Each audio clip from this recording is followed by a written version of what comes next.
Sejam bem-vindos ao estúdio AgriNews Play, dentro do espaço do Simpósio Brasil Sul de Bovinos de Leite. A gente está recebendo aqui no estúdio o professor Wagner Beskov, pesquisador e consultor com formação em agronomia pela Universidade Federal de Pelotas.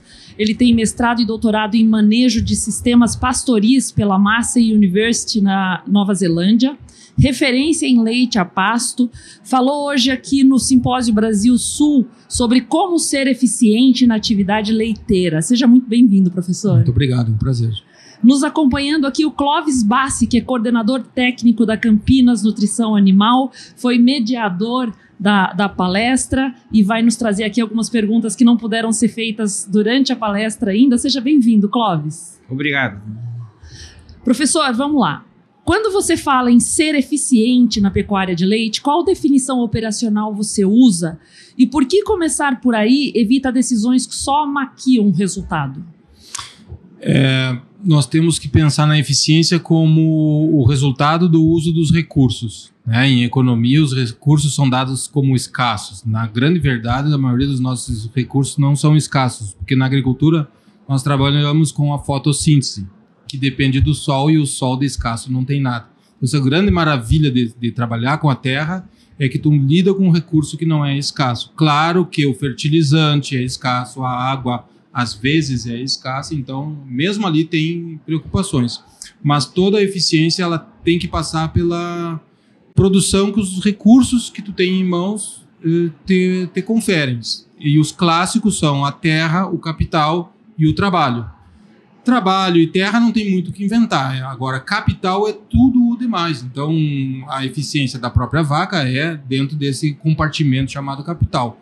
Então, é aí que nós vamos chegar em índices de produtividade, se nós estamos olhando o aspecto físico, ou de rentabilidade ou lucratividade, se nós estamos olhando aspectos financeiros, econômicos. Você costuma usar, por exemplo, margem por litro e por hectare, custo com alimentação por litros, como que você mede? Partamos de produtividade, olhando o aspecto físico, como sendo algo que vai construir o financeiro. Então, primeiro vamos olhar a produtividade, chamando muita atenção que a gente não pode parar aí. Esse é um grande problema de nós técnicos, agrônomos, veterinários, tecnistas, técnicos agrícolas, agropecuários, é a formação na produtividade cega. E a produtividade ela é um componente importantíssimo do resultado, mas tem que entrar custos e receitas. Aí eu tenho como analisar se essa produtividade está sendo economicamente viável. Chamei atenção na palestra, por exemplo, da diferença entre máxima eficiência econômica, que interessa ao produtor, e máxima eficiência técnica, que interessa a uma revista técnica, um dia de campo, um concurso. Mas o produtor não vive disso, ele vive de resultado. Então, a gente trabalha olhando para esses retornos, onde litros de leite por pessoa mês, eu gosto do mês e não ano, ainda que o ano seria mais interessante, porque ele é mais comparável, a pessoa pensa em salário, né? Como o nosso salário no Brasil é mensal, então litros de leite por pessoa mês, litros de leite por hectare ano, que é algo que só começou a ser compreendido e incorporado no setor há poucos anos atrás, poucos mesmo. Litros de leite por vaca, esse é um clássico, né, que não deixa de existir. E olhando os principais em termos de índices técnicos, né? Depois a gente tem outros econômicos. Em propriedades que podem intensificar o uso de pasto com suplementação, quais decisões estruturais mais destravam litros por hectare com previsibilidade e qual erro típico você pede para evitar logo no início? E aí o Clóvis tem um complemento, né, Clóvis? Isso. E como fazer para que essas vacas, que esses animais maximizem e aproveitem melhor essa produção de pasto, consigam colher melhor esse pasto produzido? Perfeito. Então, para maximizar um sistema baseado em pasto, em pastagens, com o uso de suplementação, eu tenho que lembrar que a base da produção leiteira em qualquer sistema é o volumoso. A vaca é um ruminante, ela e o cupim, né, são dois seres, os ruminantes, não só a vaca, os ruminantes e o cupim conseguem transformar a celulose em energia, extrair vida dali, né, a sua vida dali. Então, é uma coisa assim impressionante, a gente não pode esquecer disso. Esse é o alimento que a gente consegue obter mais em conta, não vou dizer mais barato, que não tem nada barato, mas menos sofrido, né? Mas ele tem um limite. Então, por que eu não posso produzir só com volumoso? Eu até posso, mas eu tenho que me contentar com uma produtividade por vaca muito baixa. Como ela tem um custo fixo alto, normalmente não se paga. Salvo raras exceções. Então, aí eu uso o concentrado para ir mais longe. Quando a pessoa tem esse conceito de ser muito bom na produção do volumoso, na entrega para a vaca, seja no coxo, no confinamento, seja em pé para ela colher, e aí eu agregar leite acima do que esse limite me estabeleceu, aí eu tenho um sistema muito competitivo. Porque eu não estou substituindo com o concentrado, não estou substituindo o volumoso, estou agregando. Então, eu estou usando tudo que eu posso daquele recurso mais em conta e agregando um passo além em produtividade.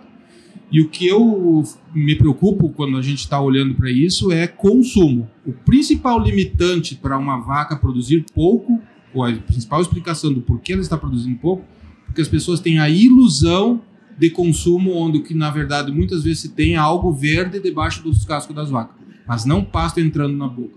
O animal precisa pastar 8 horas e meia por dia, ela precisa fazer isso com intervalos de descanso e ruminação.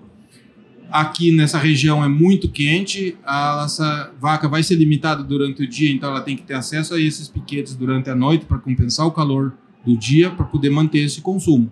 Se ela não tem esse consumo, como que eu compenso? Reconhecendo que ela não conseguiu comer o que precisava e compensando no coxo. Com mais volumoso, e agora como esse volumoso normalmente vai ser uma silagem de milho, que é o clássico, e é o mais interessante, ainda que nós tenhamos outras opções bem rentáveis também, nós vamos aí entrar com um concentrado adequado para essa nova dieta, que agora era pasto e ração, agora tem pasto, silagem e ração, é outro tipo de concentrado. Então, mas a resposta é consumo da vaca, que vem através de manejo, toda uma série de cuidados nos piquetes, etc.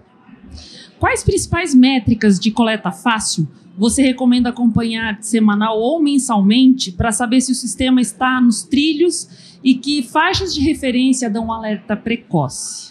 Bom, outra bênção do leite é nós termos uma colheita diária, duas ordenhas. Então nós temos o produto, é diferente em gado de corte, que tem meses, antigamente era 4 a 5 anos para ter o resultado da pecuária de corte, né? Mas eu preciso de muito tempo, seja na soja eu preciso de meses, né? Na cafeicultura são anos, e assim vai.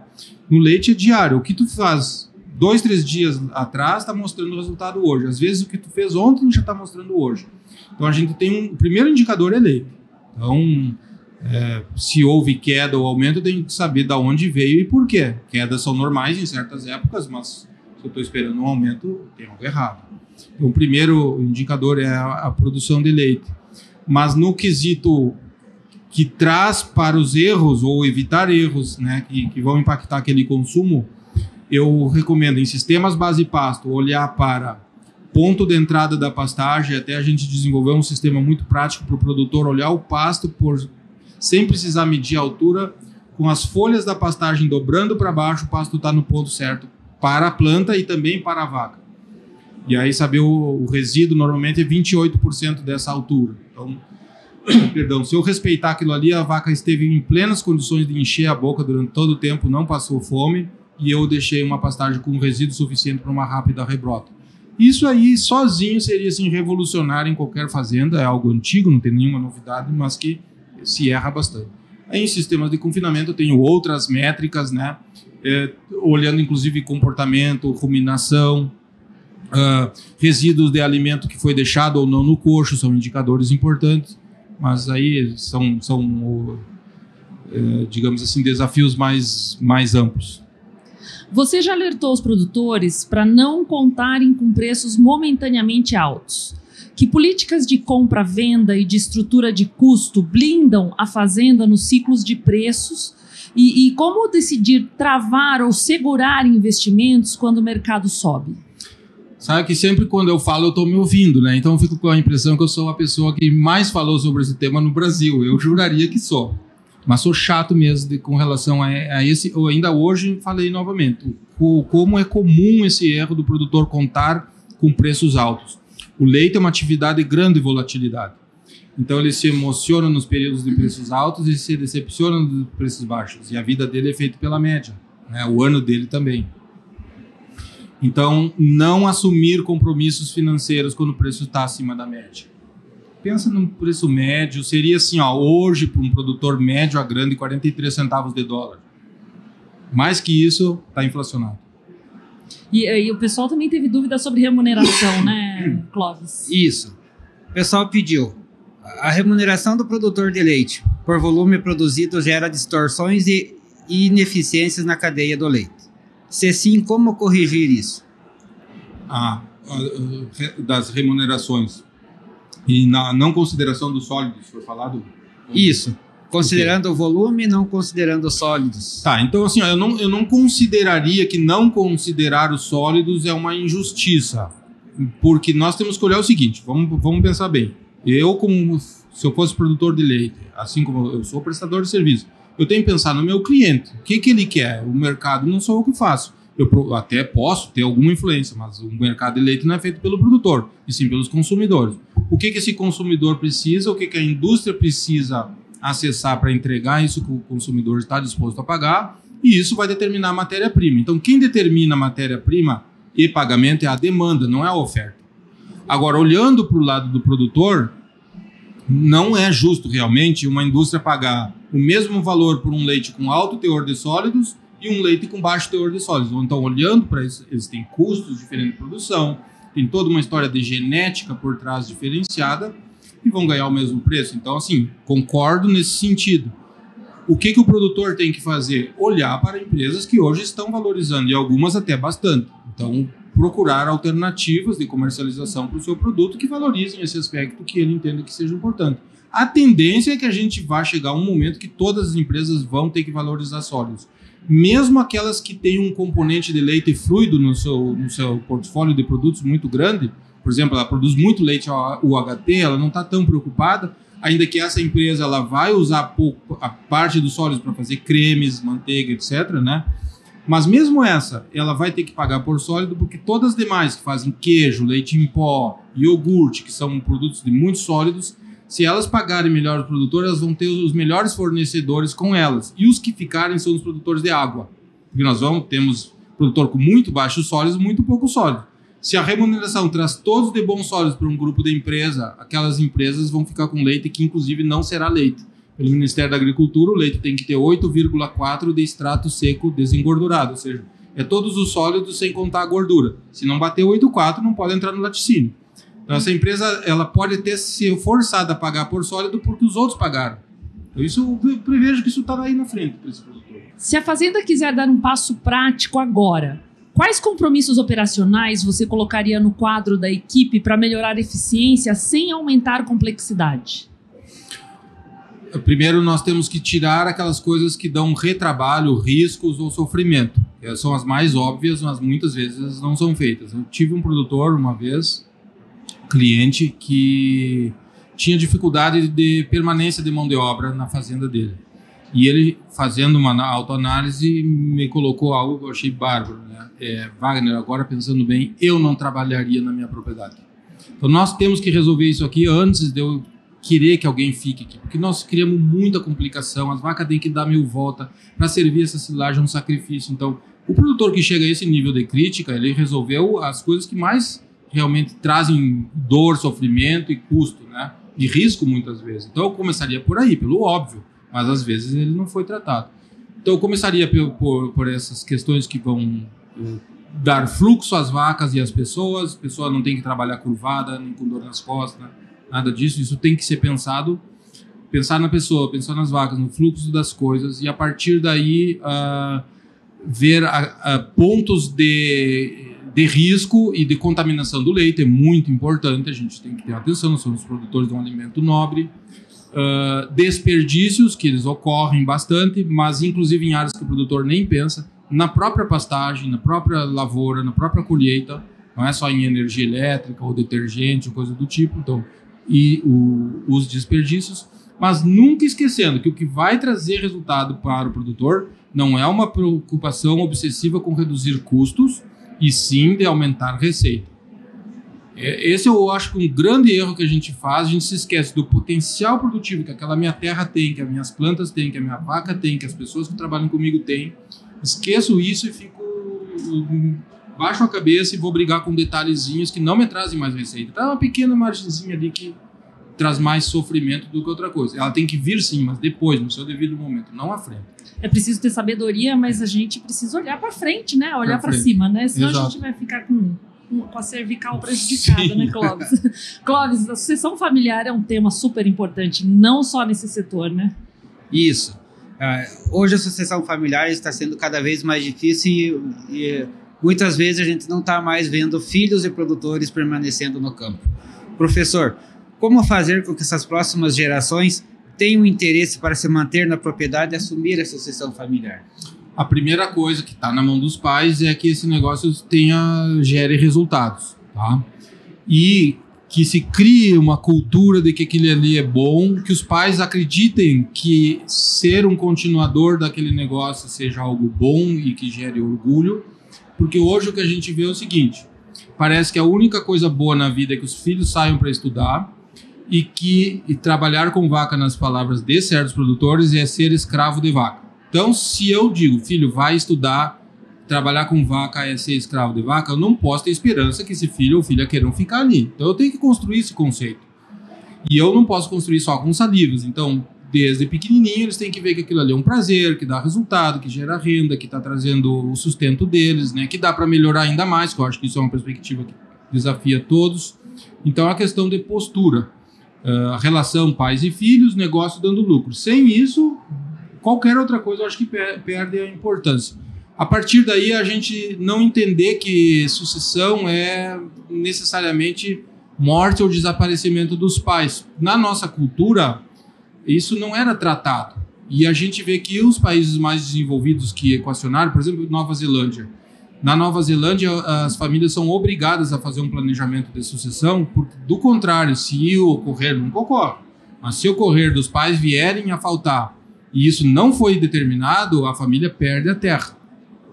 E não é um país socialista, é um país capitalista. Mas isso obriga as pessoas, vem cá, se virem, o que vocês vão fazer com essa terra aí em vida? Então já tem um plano e os filhos compram as fazendas dos pais. É uma coisa que a gente acha muito estranho assim para nós, mas vocês notem que é uma questão cultural. Então essa não importa como vai ser a solução, mas eu acho que esse assunto tem que ser discutido em família. E se isso não é possível, há hoje excelentes profissionais e empresas que são especializadas em ajudar nisso aí. Então também contar com a ajuda na sucessão, porque ela é algo que envolve aspectos legais, econômicos. Há uma empresa no Brasil, por exemplo, que trabalha especificamente com esse ramo e eles sempre que vão sentar com a família, eles trazem 4 profissionais na equipe. Não lidam com o assunto sentar os 4 presentes. Um agrônomo, um contador, um advogado e uma psicóloga. Então, assim, porque a gente sabe que sucessão, especialmente se já houve morte, é um assunto bem delicado, né? Então, esse assunto aí desarma todo mundo começa a enxergar uma continuidade e se torna um prazer ao invés de ser um problema, né? E aí, Clóvis, você gostou da entrevista? Sim. Complementando a fala do professor, concordo em gênero e grau, e tem acho que só mais uma coisinha que eu acrescentaria. Hoje o jovem que está no campo, ele quer ter a sua independência financeira, ou seja, o pai, ou a mãe, ou o proprietário, ele precisa dar essa liberdade financeira para o filho, para ele não ficar dependendo para cada fim de semana que ele quer ir numa festa, ele quer ir ver a namorada, ele está pedindo dinheiro para o pai e para a mãe. Ele ter essa liberdade financeira o mais precocemente possível para ele se sentir estimulado a se manter na propriedade. Concordo plenamente. E isso é uma questão cultural também, os pais têm que pensar, eles não foram criados assim, né? E eles têm que pensar que isso é uma relação profissional. Então, estimular esse jovem a querer ter um resultado, aquilo ali ter uma renda, ele não tem que pedir um favor, né? Sendo que se dedica tanto para a propriedade. E a gente quer ver ele como profissional, né? É isso aí. Bom. Ok? Ok. Perfeito. Professor, uma consideração final? Não, parabéns pelo trabalho de vocês, parabéns também aqui falando do evento aos organizadores, ao público presente, a qualidade das palestras, das perguntas, é um prazer participar. Muito obrigada, professor, obrigada, Clóvis. Obrigado, professor, por ter aceitado o convite, por ter enriquecido o nosso evento. Obrigado por todo o apoio que tu nos deste aí. Obrigado. Essa iniciativa de fazer as entrevistas aqui garantia de conteúdo de qualidade, viu, Clóvis? Por isso que a gente foi atrás do Núcleo VET. São os palestrantes que têm maior qualificação, tratando dos assuntos mais importantes para o setor, conteúdo de qualidade para você que nos acompanha. Por isso eu peço a você, se inscreva no nosso canal para acompanhar as melhores entrevistas do setor.